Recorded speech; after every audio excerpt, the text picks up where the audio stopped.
No, tässä niin. Olit tän yhdenkin päästänyt siihen. Tänne vaan näin.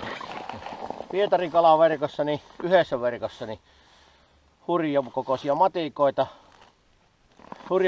matikoita ja yksi hyvä siika ja yhdestä verkosta lisää on tulossa. Ja on nahkakala uinu. Oi, hyvä tavaton. No se on sen merkki, että mätikala on liikenteessä ja poiraskalathan aina ilmestyy kutupaikalle ensin. Nämä liikkuu paremmin. Nyt voi nuijaa ja pistää heti. No en oo tommostakaan kalasaalista nähnyt ikipäivänä. Sehän on se paras, kun mahdollisimman elävänä saatais otettua. Niin. Nimenomaan.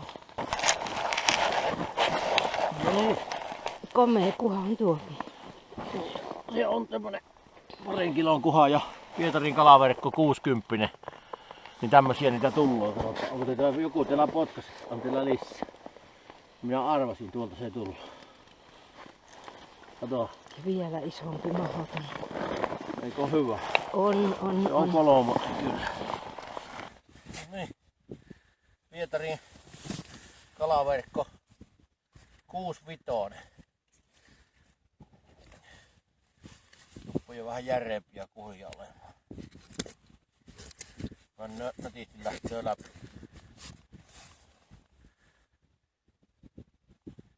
Hieno kuva. Ei muuta kuin veret pois.